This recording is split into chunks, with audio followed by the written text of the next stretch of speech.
Welcome to فریڈیو hub. ہم CISSP cover کر رہے ہیں جو کہ certified information system security professional ہے.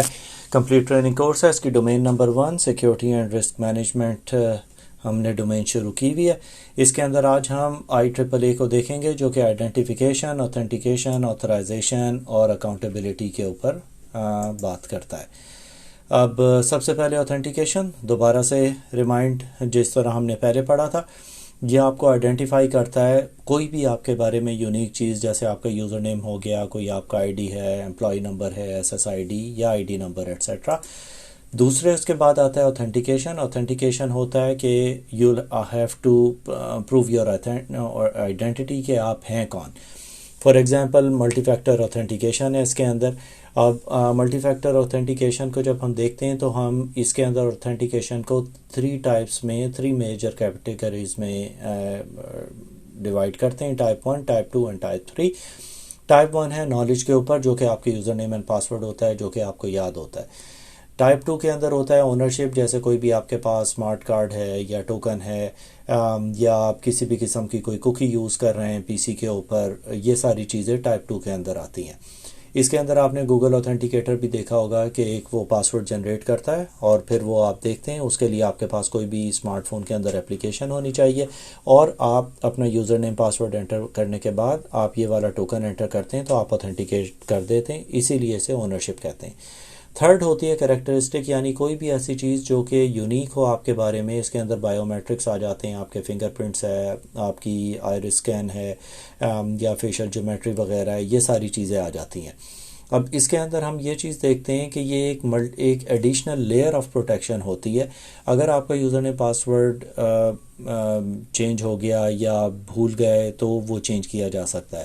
اگر آپ کے پاس آپ کا اسمارٹ کارڈ ٹوکن یا کوئی بھی ایسی چیز جو آپ کے پاس تھی وہ گم گئی، وہ چینج ہو سکتی ہے. لیکن اگر آپ کی بایو میٹرکس لیک ہو جاتی ہیں تو وہ اس کا کوئی طریقہ نہیں ہے کہ اسے ریکور کیا جا سکے.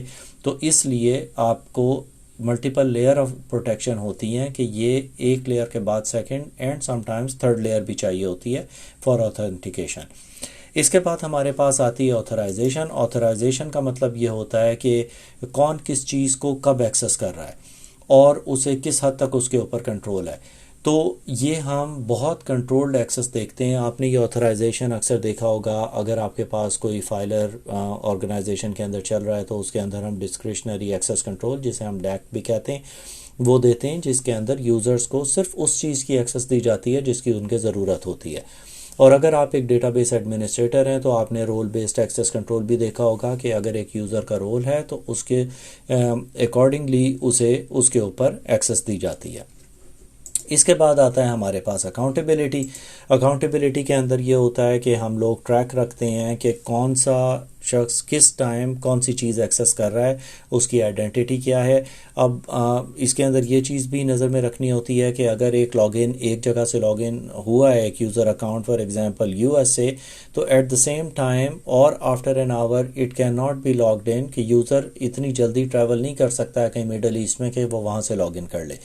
تو اس چیز کو نوٹ کیا جاتا ہے اور اس کو اس کی بیسس کے اوپر بلاک اس کا ایکسس کر دیتے ہیں تاکہ ہم اس چیز کو میک شور کر سکیں کہ کانفیڈینشیلٹی ہے انفارمیشن کی. آتھرائزیشن ایکسس صرف اس بندے کے پاس ہے جس کے پاس اس کا یوزر نیم پاسورڈ ہونا چاہیے. اور اگر امیجیٹلی اتنا لانگ ڈسٹینس کور کر کے ایک یوزر 2 ڈفرینٹ ڈائریکشن سے لاگ ان کرتا ہے، اس کا مطلب یہ ہے کہ اس کا یوزر نیم پاسورڈ لیک ہو گیا ہے اور اس کے تھرو کوئی اور اس کے اکاؤنٹ کو ایکسس کرنے کی کوشش کر رہا ہے.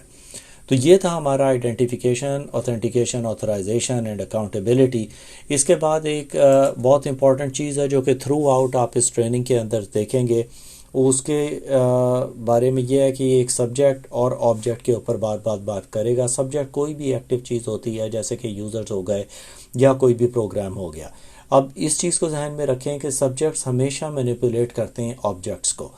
اب آبجیکٹ ہوتے ہیں کوئی بھی چیز جو کہ پیپر پہ یا ڈیٹا ہو، کوئی بھی فزیکل فارم کے اندر جو بھی کوئی ڈیٹا ہے اسے ہم آبجیکٹ کہتے ہیں، اینڈ یہ پیسو موڈ میں کہلاتا ہے. اور آبجیکٹس ہمیشہ مینیپولیٹ کیے جاتے ہیں سبجیکٹس کے تھرو. اب ڈفرینٹ سینیریوز کے اندر ڈفرینٹ چیزیں ہوتی ہیں، لیکن اس چیز کو اپنے ذہن میں رکھیں کہ سبجیکٹ اور آبجیکٹ کے اندر ڈفرینس بس یہ ہے کہ سبجیکٹ جو ہے وہ یوزر ہو سکتا ہے یا پروگرام ہو سکتا ہے، اور آبجیکٹ جو ہے وہ پیسو ہے جو کہ ڈیٹا ہے۔ اب ہم اس چیز کو جب اپنے ذہن میں رکھیں گے IEEE فریم ورک کو، تو ہمارے ذہن میں سیکیورٹی گورننس پرنسپلز بھی آتے ہیں، وہ ہم نے اس چیز کے بارے میں بتاتے ہیں کہ جس یوزر کو جتنی ایکسیس ہے صرف اتنی ہی اسے ایکسیس پرووائڈ کی جاتی ہے اور وہ اس کے تھرو اپنے آپریشنز پرفارم کرتا ہے۔ بعض اوقات یہ ہوتا ہے کہ ایک یوزر کے پاس ایکسیس تو ہے لیکن he is not allowed to search for those things, جیسے کہ میڈیکل ریکارڈز ہیں ہاسپٹل وغیرہ کے اندر۔ اب ایک یوزر کے پاس ایکسیس ہے لیکن وہ الاؤڈ نہیں ہوتا کہ وہ کسی بھی پیشنٹ کے ریکارڈز کو جا کے سرچ کرے اور اس کے بارے میں انفارمیشن نکالے۔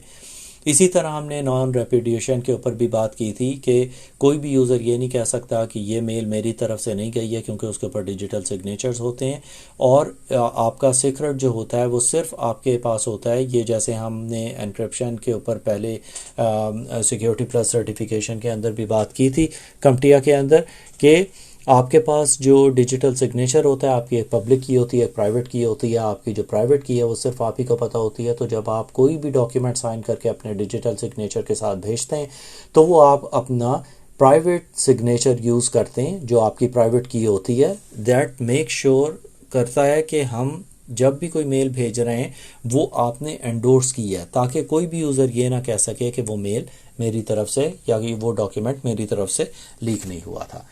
تو یہ تھا IEEE کے بارے میں، اور اب ہم اپنا نیکسٹ ٹاپک اپنے نیکسٹ لیکچر میں شروع کریں گے۔ Thank you very much.